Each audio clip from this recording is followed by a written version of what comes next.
Olá, eu sou Marco Oliveira.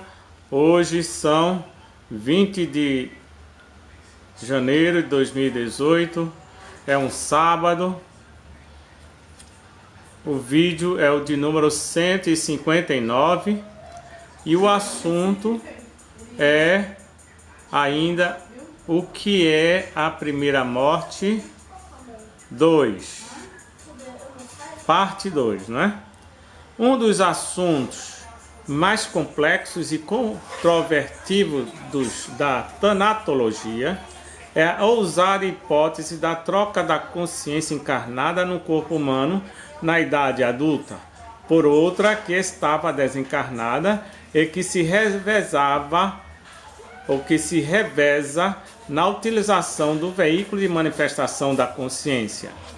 Na hipótese do revezamento, reencarnação sem infância, transplante de um corpo humano inteiro, transmigração da maturidade, reencarnação de adulto ou a teoria dos seres entrantes, ocorre a inexplicável ruptura do cordão de prata que se emenda com o outro do desencarnado que ainda o mantém, ou seja, parte do energossoma, sem acontecer, no caso, a desativação do corpo humano, em processo de substituição de comando, que prossegue com outro comando consciencial, energossoma, psicossoma e, obviamente, corpo mental. Na hipótese da reencarnação de adulto ou substituição de consciência, a experiência da primeira morte para uma consciência, primeiro locatário, doador do corpo humano, e o renascimento já na idade adulta de outra consciência, segundo locatário, ou ser entrante, walk-in, no plano físico, simultaneamente com a ressurreição pelo empréstimo do cadáver ou mesmo a continuação do corpo vivo de outrem. Sob certo aspecto, o revezamento encarnatório seria uma espécie de canibalização, ou seja, a remoção de peças utilizáveis de um equipamento a fim de usá-las em outro. Alegam os defensores da hipótese da reencarnação de adulto que existem 4 vantagens essenciais para a sua ocorrência: aproveitamento do corpo de uma pessoa adulta, conservação de lembranças mais vívidas daquilo que está arquivado, aspecto extremamente difícil de se entender, a eliminação do tempo perdido com a infância e a evitação das tentações de percalços próprios da inexperiência durante a fase da juventude. Crenças orientais aceitam que a reencarnação de adulto pode se dar pela tomada de posse por um espírito que acabou de deixar o seu corpo humano de um outro corpo humano que foi abandonado no mesmo instante pelo seu precedente ocupante, havendo um fim produtivo que justifique a ocorrência. Existe a hipótese, inclusive, de que Jesus de Nazaré reencarnou na idade adulta, exatamente na ocasião do seu batismo. Daí a existência dos períodos obscuros de sua vida pregressa anterior à vida pública de apenas 3 anos. Há relatos de permuta de direção consciencial no Oriente. Os casos mais conhecidos e controvertidos em décadas recentes no Ocidente foram os de Cyril Henry Hoskin, Cao Quan-Tzu, ou Tuesday Lobsang Hampa, em 1949, e David Paladin, Wassily Kandinsky, o pai da pintura abstrata. Ainda hoje, o Sr. David Paladin vive nos Estados Unidos da América. Tais casos relativos à hipótese da reencarnação de adulto ou dos seres entrantes, segundo os pesquisadores, não devem ser confundidos com o fenômeno da possessão, ou a dupla personalidade, caracterizada por psiquiatras, psicanalistas e psicólogos por dissociação da personalidade ou personalidade secundária. No entanto, até o momento, a possessão, sem dúvida, é a hipótese mais racional para explicar tais fenômenos na maioria dos casos referidos, e a ocorrência da reciclagem encarnatória para esclarecer casos particulares.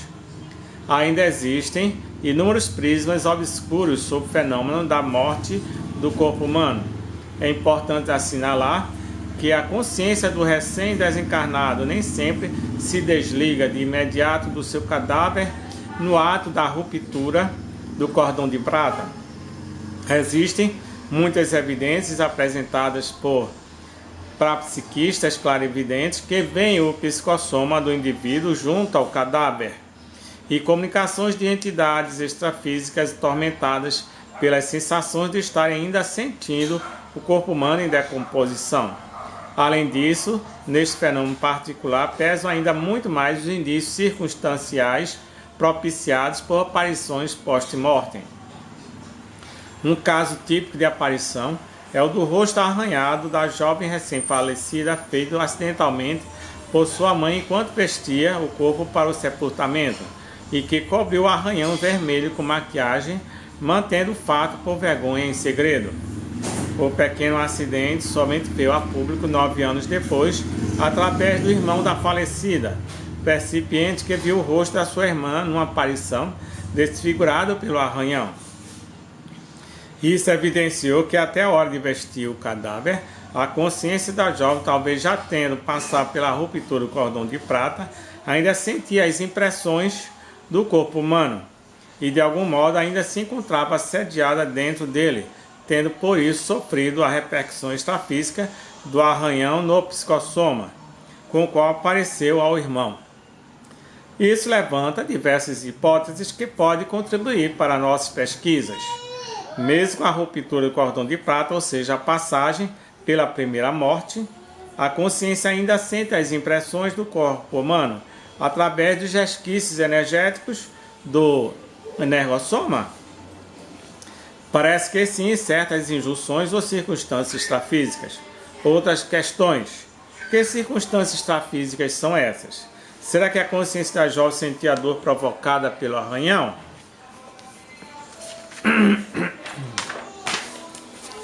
Pode ser que sim. Sobre esses aspectos, o ato da cremação dos cadáveres merece ser minuciosamente analisado. Por outro lado, não se pode descartar essas outras perguntas. Será que a consciência da jovem viu o arranhão no seu corpo e a caminho da decomposição e o plasmou ou o esculpiu por autotransfiguração no pararosto do seu psicossoma, ao modo das estigmatizações humanas? Esta hipótese parece menos provável. Será que o cordão de prata já estava mesmo rompido no instante da arranhadura? Ou a jovem foi, na verdade, enterrada viva? Logo depois da primeira morte, a tendência da consciência recém-desencarnada é voltar sua atenção para o íntimo, ou a vida interna, ver antes de tudo nos sentimentos e no paracérebro do psicossoma ou corpo emocional, e não no mundo externo. Se a consciência recém-desencarnada está ainda evolutivamente mais dominada pelas emoções animais ou sentimentos não positivos da vida humana, fica sem base o palco para as manifestações de seus emocionalismos. Daí sobrevindo como consequência a angústia e a parapsicose post-mortem. Tais condições antagônicas entre a vida interna e o mundo externo vêm gerando os umbrais extrafísicos reais e os conceitos de infernos e geenas criados pelas cosmologias de religiões diversas. Uma das evidências subjetivas menores, mas nem por isso desprezíveis, da transição da primeira morte é a clarividência daqueles parapsiquistas que veem os seres encarnados desencarnarem, inclusive com a decolagem final do psicossoma do moribundo. A primeira morte deve ser muito mais estudada a fim de um dia se evitar a tristeza e a lástima dos imensos desperdícios de lágrimas, preocupações, tempo e energia. E economia de gastos com cadáveres em todos os países, os continentes e através dos séculos e até mesmo nessa orgulhosa idade da ciência e da tecnologia. O perpassar das primaveras e verões da vida humana, quando a mesma vem sendo espiritualmente produtiva, traz como consequências naturais as evidências da maturidade extrafísica da consciência. expressas, além de outras, por estas 8 características inconfundíveis. Desilusões. O crescimento das desilusões próprias da imaturidade humana, agora descobertas e identificadas. Nostalgias. O irrompimento no íntimo da consciência encarnada de nostalgias transcendentes, profundas, por um mundo melhor do que o plano terrestre. Autoconscientização. A autoconscientização maior da prisão e do restringimento físico próprio do corpo humano. Concepção. A concepção exata da condição de espírito vivo-morto, prisioneiro que transformar-se-á no morto-vivo ou ressuscitado. Retorno. A ideia do retorno bem-vinda à sua verdadeira origem ou procedência espiritual. Liberdade. A saudade ou a para-saudade intensa e gratificante pelos espaços livres do mundo e dos ambientes extrafísicos. Alegria. A alegria de observar o próprio corpo humano decaindo espontânea e naturalmente por si, apesar de seus cuidados, para o inevitável descarte definitivo à vista, o que lhe faz mudar as prioridades na existência. Ansiedade.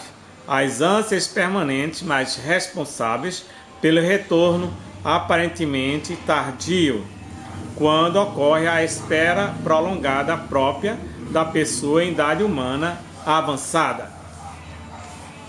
Vimos aí os fenômenos relativos à primeira morte, segunda parte. Realmente algo controvertido, mas muito interessante se estudar, principalmente sob a ótica daqueles que já despertaram o seu parapsiquismo para a multidimensionalidade, que traz-nos inconfundíveis esperanças e certezas ao mesmo tempo da existência e pré-existência da consciência antes e depois da morte física, ou do renascimento e da morte física. Portanto, esperamos que mais e mais pessoas possam comprovar tais fatos através de suas próprias pesquisas, através da superação do medo, porque é um fato que diz respeito a todos, inevitavelmente, é o fenômeno da morte. Então vamos superar, vamos pesquisar, vamos estudar com garra, com vigor, para poder entendermos e melhorar nossa concepção e trazer-nos mais tranquilidade e a certeza da nossa sobrevivência após a morte do corpo físico. Muito obrigado e até o próximo vídeo.